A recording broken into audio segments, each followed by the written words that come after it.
Hi, Randakk here. Today I wanted to shoot a short video and demonstrate a few of the special features and some of the upgrades on my 1982 CX500 Turbo. Gotten a lot of questions about some of this information, so I thought this video might be the easiest way to convey this.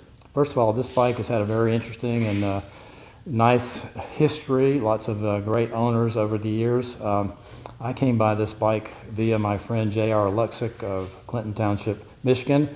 He had a high school buddy who bought this bike years ago, and I think he might have been the second or third owner, and put about 20,000 miles total on it. And during his ownership, he took it off the road one time to repair the water pump, and he was going to do a triple bypass at that time. But unfortunately, an illness got in the way, so the bike sat partially disassembled on his lift for about 12 years. In 2022, JR helped me buy it and rescued the bike, and JR did a beautiful, masterful frame-off restoration. So when it arrived here, it ran beautifully, and he didn't have to do much to the cosmetics, but it got a total mechanical refresh, and it's had a quadruple bypass. So it's had the water pump, the stator, the timing chain, and also has a new starter and starter drive parts, just because we had those, and while we had it apart, that made good sense. So let me just walk around the bike and show you some of the features. The first thing I did that's kind of unique is the so-called power steering mod. And what this involves is simply moving the switch gear and the levers to the full outboard position all the way to the end of the bar end weights. And you can see that you can't see the bar end weights here because they're hidden by the grips. And basically what that does is gives you a 2-inch wider handlebars, which is very useful extra leverage. Honda recognized their mistake, and the CX650s turbos have wider and taller handlebars. I don't like the taller part, but the wider is definitely nice extra leverage and makes the bike a lot more fun to ride at slow speeds. You get a lot more leverage in parking lot situations. The other thing you'll notice, you can see right here that the handlebar cover still fits, but you can see that it exposes the clamp area right here on both sides. But it still fits, and the special covers for the levers, they still fit as well. The other thing I want to point out on the dashboard before I go to some other things, I've added a analog boost gauge from Bosch, because the boost indicator on the dashboard is really just for entertainment purposes. It's got some diagnostic value, but it doesn't really tell you what the boost level is. It just tells you that you've got some. And actually, when this thing goes all the way, it's fully extended, it's only about 10 pounds or so. You still have a lot more pressure to build after that point. So I wanted to watch that. I wanted to make sure that the wastegate was working correctly, and I can assure you that I'm getting the full 19.3 pounds of boost on this bike. I'm going to do a ride video on another occasion, and so you can watch these gauges as I ride and maybe experience some of the fun of riding a turbocharged motorcycle. While I'm at it, I want to show you, these are Randakk grips, by the way. I spent about 2.5 years developing these, and this is a byproduct of my involvement in Armour road racing, and these are the best grips I've ever found, if I do say so myself. You'll notice right here I have an interesting device. I'm going to throw up some links on all this stuff, but I'll throw up a link to a tech tip where I explain how I replaced the Honda air valve with a manual air valve. It lives back in this area, and this choke cable connects right directly to it in a manual fashion. And the reason I did this, when I got my bike, the air valve was not working correctly, so I didn't get any, when the bike warmed up, the idle didn't go down. So I investigated that. It turned out to be a heater element was burned out. So I found the last new air valve in the world from in the Netherlands at CMS, put it on the bike, and it worked for about 2 weeks, and then it quit working. So I said, there's got to be a better way. And I found some guys on an Alpha forum. They'd been dealing with their 70s vintage EFI systems, and those cars had a similar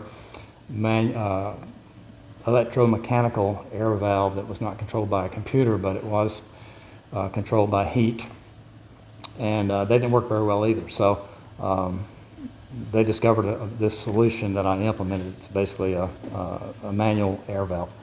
I had an early Volvo, 1970 Volvo 1800E, which was the first, one of the first fuel-injected Volvos, and it had the same lousy auxiliary air valve is what they call it in those days. And I wish I had known about this conversion because I would have done it. It just works beautifully. I also have on the dash here a digital voltmeter.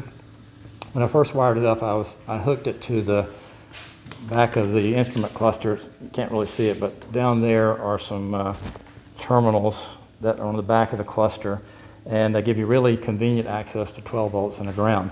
Unfortunately, there's some voltage drops through all this wiring harness and through the ignition switch, even though this is new, and the cluster's got some circuit boards, and I had about a 9/10 voltage drop from the battery to this gauge. So I rewired it with a relay that lives back here behind the headlight with a direct feed from the battery. Now I get true battery voltage at all times on this gauge. Let me show you something about what you should expect when you fire one of these turbos up. First of all, make sure the petcock is on. It hasn't been started today, so I'll show you how a cold start works as well. But when you turn it on, you should get this display. You should get the oil pressure light come on, the neutral light if it's in neutral, which it should be, and if you have low fuel, the fuel reserve light will come on. You'll also get this red light at the bottom which says fuel system. It should stay on for about 3 seconds. Then the computer is doing a self-check, and then if everything checks out, that light will go out and stay out. You won't be able to hear it on the camera because the microphone is too far away from the fuel pump, but when you switch it to on, the fuel pump will run for about 1 to 2 seconds to pressurize the system, then it should cut off. So let me show you what you should see when you turn the ignition on, kill switch on. It should look like this. 3 lights, fuel system goes out, and then it should stay like that. You'll notice on the turbo gauge, you should have 9 bars showing. It's probably going to be hard to see, but the turbo gauges go out, and the number of bars displayed equals the exact width of that word turbo. If I switch it back, the kill switch off, you should only get 1 bar right in the middle. Maybe hard to see. And usually when you start it, you should get about 5 bars. It's variable depending on the atmospheric pressure and the elevation above sea level and so forth. It's driven by the ignition sensor, which is just a pressure sensor on the back of the surge tank. Just a pressure sensor, and it does inevitably read atmospheric pressure, so you might get a variation on that. So let me show you the cold start situation. I'm going to pull the choke out. Hasn't been started in a couple days, so this should be a good test of what it's like. Choke out, kill switch on. I get about an idle of about close to 2,000 RPMs. Then I pretty quickly on a hot day like this move that down to about 1,400 or so. I ride for about a minute or two, and I just push that all the way in. I'm going to shut it down now. You'll notice that the boost gauge, if you can see it, is showing 5 bars. If I blip the throttle, it should move in response to changes in the surge tank pressure. I'll go ahead and turn this off now. I took the screws out of this so I could show you another upgrade that JR gave me. Was this fuse panel upgrade. I've got regular automotive type ATO gauges with fuses, which I really like. You can find them anywhere. You can buy them at grocery stores if you're on the road, and that's just a really nice upgrade. I did something similar with the main fuse over here. Let me show you that. Oh, while I'm at it, let me show you how to take the side covers off. A lot of people have trouble with that. The trick is, there's a trick. Put your key in, and if you've never owned one of these bikes, you might not know about the key, which is kind of unusual. You might just start yanking on it, and that would be a bad mistake. So what you do is you turn the key 90 degrees, and you pull the bottom out just enough to clear the little latch, and then you put your hands like this on both sides, locate the 2 tabs here, and then you just pull it simultaneously like that, and then you can tilt it down and pull it out. While I've got it here, I'll show you how to put it back. You line everything up so that all the grommets are lined up, and you put your hands like this and push together so that everything snaps at once. And that doesn't put as much stress as putting one in the other. So let me go ahead and take this off, and I'm going to show you a couple things back here. I'll carefully set this aside.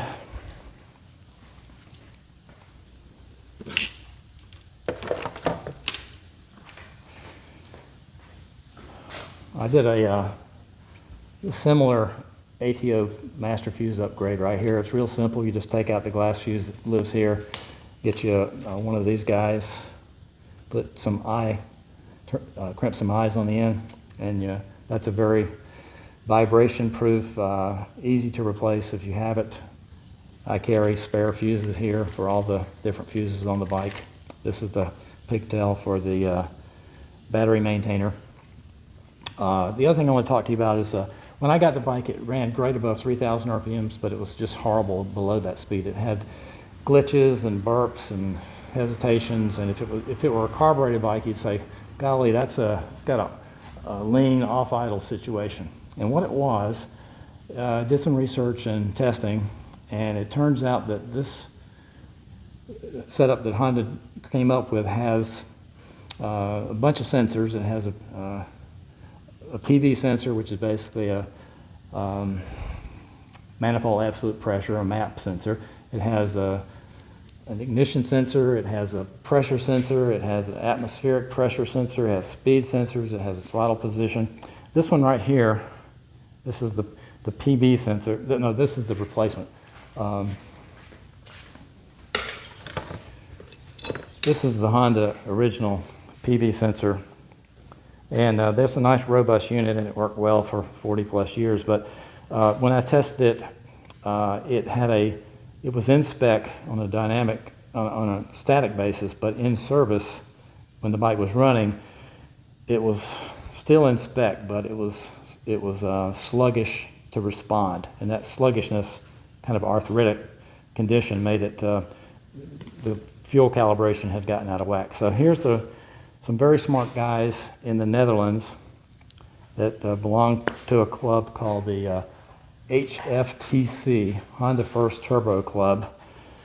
And I won't try to pronounce their last names, but it's Leo, it's Co, and it's Jerk. And these guys are just awesome, and they've been doing all kinds of research in their parts committee to come up with solutions to some of the parts that are obsolete or not working so well.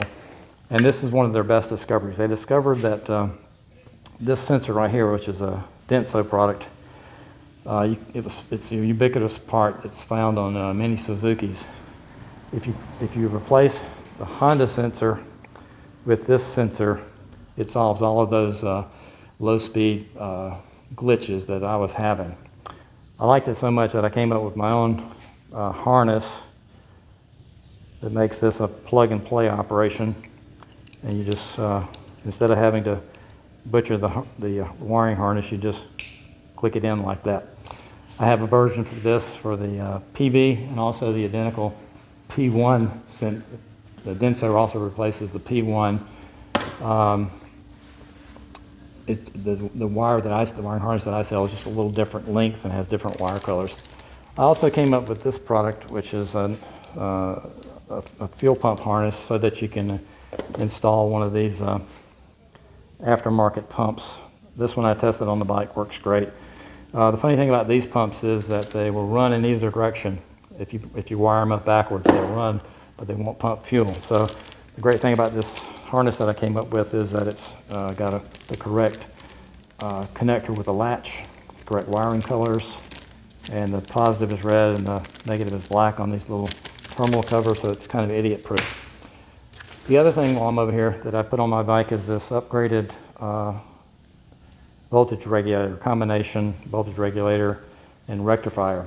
And this is also a plug and play operation. It's got the correct plugs on the end with latches, so you just plug it right into your bike. It also has, we supply extra terminals so that you can redo the other end of this connection, the part that's on the bike. If they're 40 years old and tired, then they probably could use some refreshing as well. The great thing about this technology, it's MOSFET, and it has a higher, faster switching rate, and I'm told that this helps the shunt loads get dumped to ground faster and more accurately, and it takes some of the shock and thermal load off your stator. Now, I don't know if that's really true, but that's the suggestion made by the people who make these, and it's probably good insurance for your stator, since you've gone to the trouble of, if you're like me, you've gone to the trouble of taking the engine out and putting in a stator, you might want to make it last as long as possible. While I've got the cover off, here's the air valve that I was talking about earlier. This is where it lives. There's where the choke cable connects. I've got this stopper right here so I can adjust the fast idle. In the winter, I let it idle a little higher, and in the summer, a little lower.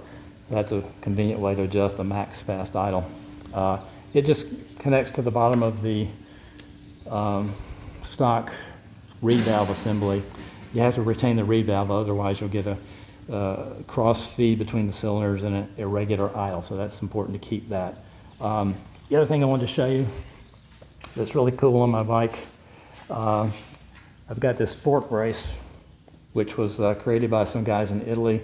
It's a Tarocchi unit, two brothers. I really like this.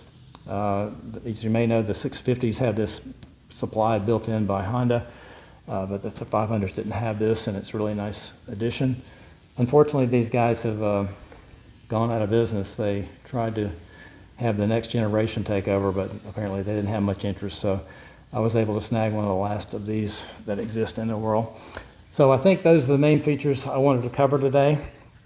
As I mentioned, I'll put up some links in the video comment section and let you have some more resources that explain some of this in more detail.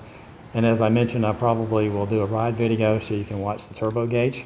But those are the things I wanted to cover today. Thanks for watching, and if you have any questions, just let me know. Thanks.